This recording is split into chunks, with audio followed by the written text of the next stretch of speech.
नमस्कार। भारत मौसम विज्ञान विभाग की साप्ताहिक मौसम परिचर्चा में आप सबका हार्दिक स्वागत है। तो आज की साप्ताहिक मौसम परिचर्चा में हम सबसे पहले देखेंगे कि पिछले हफ्ते का मौसम कैसा रहा, और पिछले हफ्ते के मौसम को देखने के बाद फिर हम देखेंगे कि अगले 2 सप्ताह तक मौसम का पूर्वानुमान क्या होगा। तो पिछले हफ्ते का जो सबसे प्रोमिनेंट फीचर, जो सबसे मुख्य विशेषता रही, वो रही very severe cyclonic storm Biparjoy का लैंडफॉल। उसका गुजरात तट से जखाऊ पोर्ट के पास, गुजरात के मांडवी और पाकिस्तान के कराची के बीच 115 किलोमीटर प्रति घंटे से 125 किलोमीटर प्रति घंटे तक लेकर 140 किलोमीटर प्रति घंटे की रफ्तार की हवाओं के द्वारा हवाओं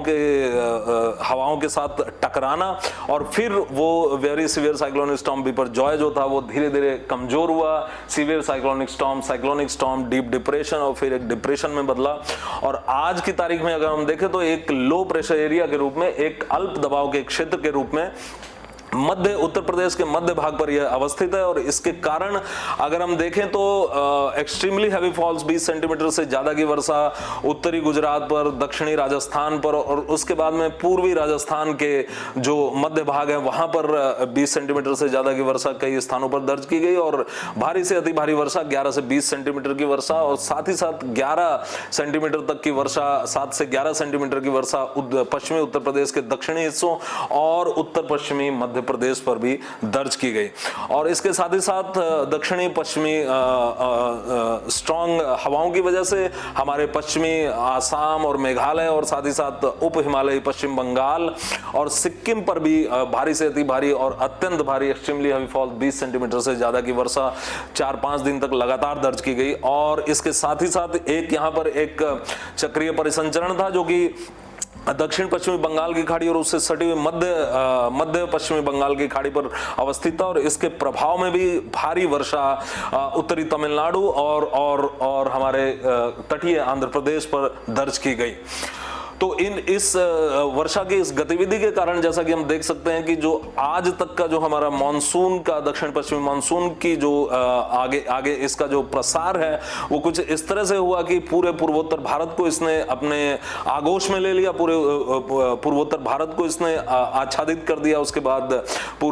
लगभग पूरे पश्चिम बंगाल और सिक्किम को और बिहार के काफी हिस्सों को और झारखंड के कुछ हिस्सों को इसने ले लिया। और अभी तक अगर हम देखें तो कर्नाटक भी ये काफी कुछ कवर कर चुका है, हालांकि महाराष्ट्र का भी बहुत थोड़ा सा हिस्सा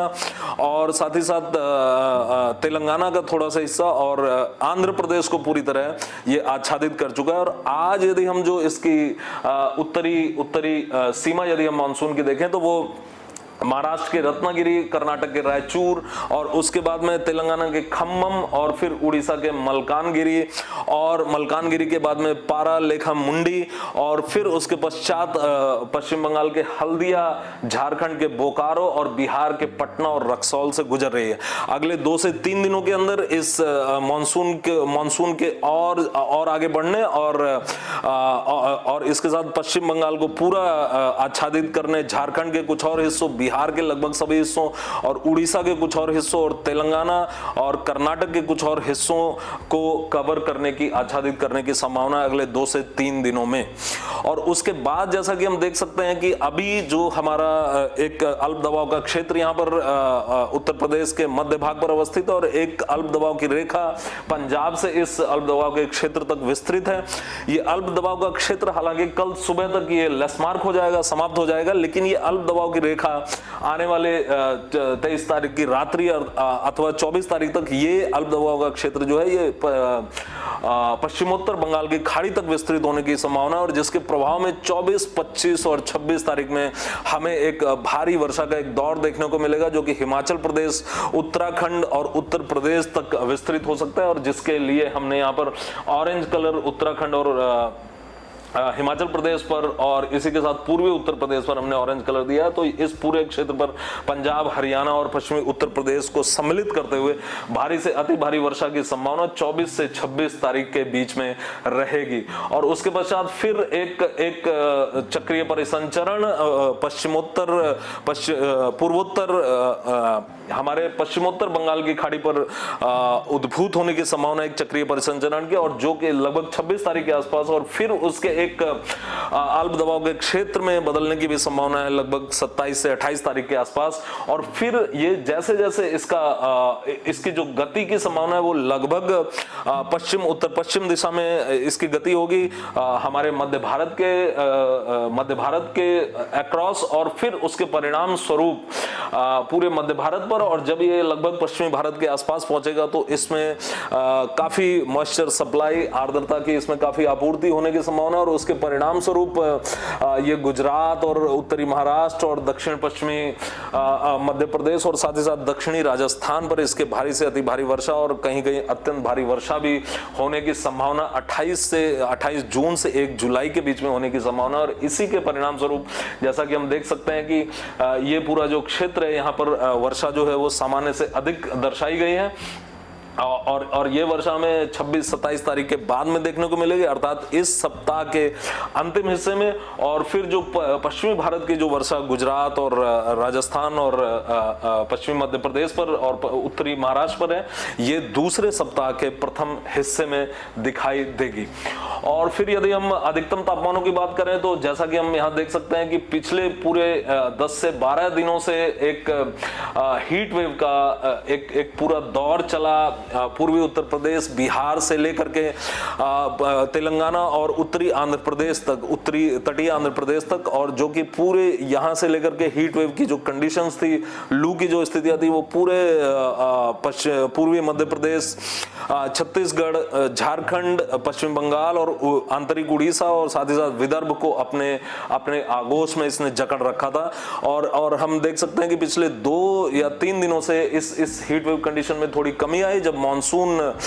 पूर्वी भारत पर जब मॉनसून ने अपनी उपस्थिति दर्ज कराई, और उसके बाद उत्तरोत्तर इस हीट वेव कंडीशन में कमी होते हुए यदि हम आज की स्थिति देखें, आज शाम के 5:30 बजे जब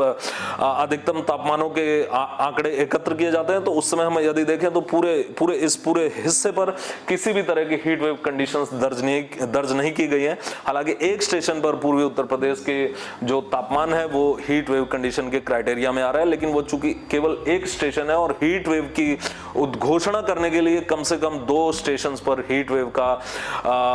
उसकी शर्तों का संतुष्ट होना आवश्यक है। तो अब जो ये हीट वेव की कंडीशन है, इसकी अगर हम फोरकास्ट देखें तो अब चूंकि हीट वेव पूरी तरह समाप्त हो चुकी है, और अभी हम एक दौर देखने वाले हैं, एक 24 से 26 तारीख के बीच में पश्चिमोत्तर भारत पर भारी वर्षा और साथ ही साथ हल्की से मध्यम वर्षा लगभग सभी स्थानों पर। और इसके परिणाम स्वरूप जो अधिकतम तापमान है वो अभी जो लगभग 38 से 40 डिग्री यहाँ पर पहुंच चुके हैं पंजाब, हरियाणा और पश्चिमी उत्तर प्रदेश के पश्चिमी हिस्सों और उत्तरी राजस्थान पर, इनके फिर से गिर जाने की संभावना रहेगी, और ये फिर से 35 से 38 डिग्री के बीच में पहुंच जाएंगे। और जो इस तरह से फिर किसी भी प्रकार की जो हीट वेव कंडीशंस की आशंका पहले सप्ताह में पूरे देश पर नहीं रहेगी। हालांकि पूर्वी भारत पर इस दौरान जो तापमान होगा वो एक बार फिर से 40 डिग्री या उसके थोड़े आसपास 1-8 डिग्री ऊपर तक जाने की संभावना रहेगी। और फिर जैसा कि हमने देखा अभी जो हमने वर्षा के पूर्वानुमान में देखा कि एक फिर से जो एक साइक्लोनिक सर्कुलेशन पश्चिमोत्तर बंगाल की खाड़ी पर लगभग 26 तारीख के आसपास बनने वाला है, और उसके जब वो पूरे मध्य भारत के अक्रॉस अपनी गति करेगा तो फिर से एक बार जो ये जो अधिकतम तापमान है इनको दोबारा ये बढ़ने से रोकेगा, और परिणामतः जो हीट वेव कंडीशन अभी समाप्त हुई है ये पूरे हफ्ते में दोबारा नहीं आएंगी। और फिर ये जो दूसरा हफ्ता होगा 30 जून से 6 जुलाई में, इसमें भी हीट वेव कंडीशंस का, लू का वापस आ पाना लगभग असंभव होगा। तो आज के लिए बस इतना ही। अगले सप्ताह हम फिर मिलेंगे साप्ताहिक मौसम परिचर्चा के लिए। तब तक के लिए धन्यवाद।